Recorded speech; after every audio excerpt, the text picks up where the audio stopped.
Damage to the eye caused by dry macular degeneration or long-standing wet macular degeneration cannot at the moment be treated.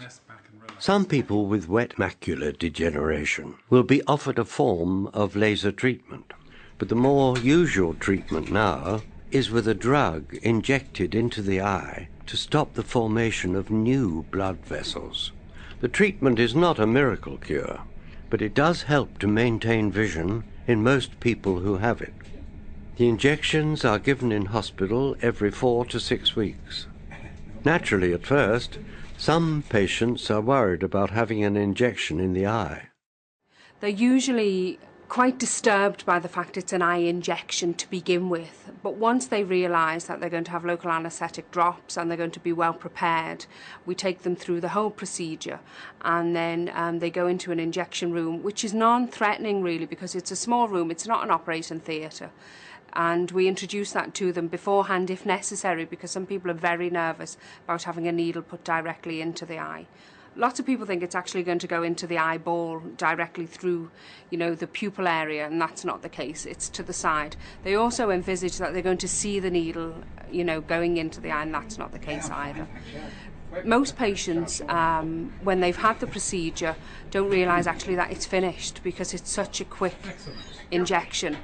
All of the time is spent with preparation, really. So we've never had anybody here not come back because the injection was too painful to tolerate. It's more the thought of the injection process. Since about October 2007, I've had injections each month, either one eye or the other, or both. And I've had both done today. And there is no doubt that the treatment I'm having has managed to retain the sight that I had in my left eye, and is probably helping now towards retaining some vision in my right eye. Originally, you're marginally concerned about people injecting into your eye. After the first time, when they numb your eyeball by drops, it deadens your eye, so you can't feel very much.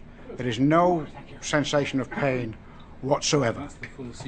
You're aware that your eye is open and can't be closed, and that it's numb, but as for pain, there is none at all.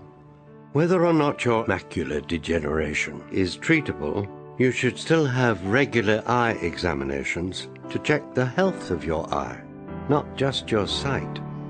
Dry macular degeneration can become wet, and of course you may develop other eye or health conditions that could be treatable.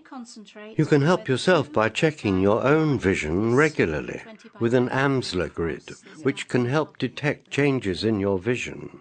Hold the grid at normal reading distance, cover one eye, and stare at the spot in the center of the grid. If you have macular disease, parts of the grid may be wavy, distorted, or missing. Check both eyes, and if you think your vision has changed, have an eye examination straight away. Regular testing is just one way that you can protect your sight. Here are some more. If you smoke, stop. Take regular exercise to help control your blood pressure and protect your cardiovascular system. Wear good quality sunglasses to filter out UV light and save your eyes from glare, and wear a brimmed hat outside, even on cloudy days. You should also eat well. It's increasingly believed that diet plays a significant part in eye health. The eye requires nutrients from diet to protect it from the ravages of day-to-day living. We now know that in AMD patients that they have low levels of key micronutrients that we get in our day-to-day diet from fruit and vegetables. One of the key nutrients is called lutein, and lutein is a plant dye that is found in particularly large amounts in green leafy vegetables like spinach and like kale, but it's also present in foods like fruit and sweet corn. What is not a question at all is that the only source of lutein we have, our bodies can't manufacture it, So the only source that we have naturally is from our diet. So if we take in lots of fruit and vegetables, then we get a reasonable level of lutein. If we don't eat fruit and vegetables, we are deficient in lutein. And that is dangerous for the development and the progress of AMD. What we really don't understand is if we super increase the amount of lutein, whether that makes any extra benefit.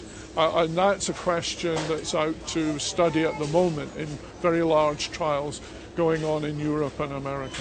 One big trial in America did find that large doses of some vitamins and zinc can help people with advanced macular degeneration. And for that reason, some, though not all doctors, do recommend supplements. Well, supplements have their place. I never think that they should be a substitute for a good diet.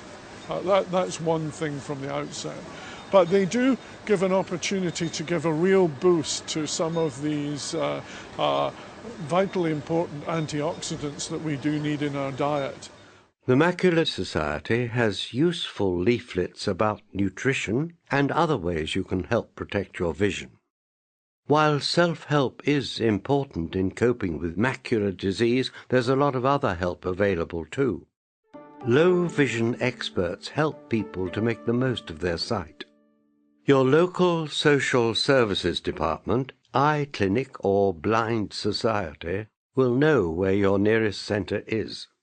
This one is in Birmingham. Patients can often be told there's nothing more that can be done, and that may be true as far as the hospital medical service is concerned, as far as the eye is concerned.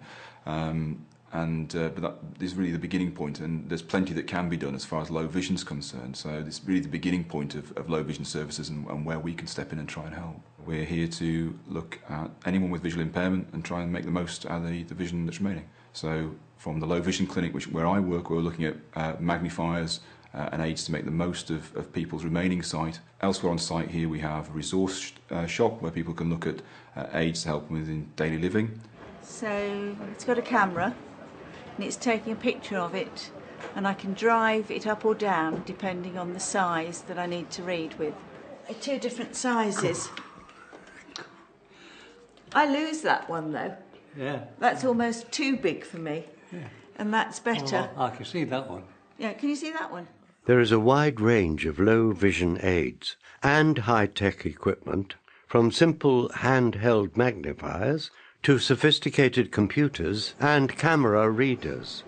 A low vision expert can advise on what is most useful to you. Good advice about simple things, such as the lighting in your home, can improve a person's quality of life enormously. And particularly with macular disease problems, lighting can make a huge difference in terms of not only reading, because people often look at lighting in terms of helping them read more, but also with other things within the kitchen, for example, at home, maybe it's sort of making a cup of tea, buttering a slice of bread. Good directional lighting can make a huge difference in how easy these tasks are. It's knowing where to go and where the facilities are available. So in terms of lighting, knowing what sort of light would help, looking at different aids.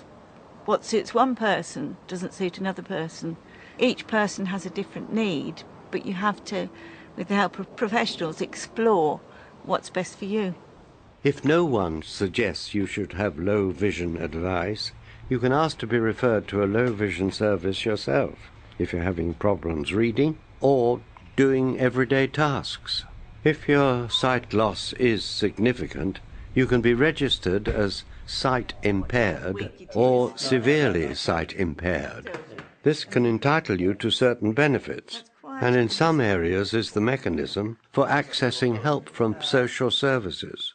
Your hospital consultant has to complete the registration form.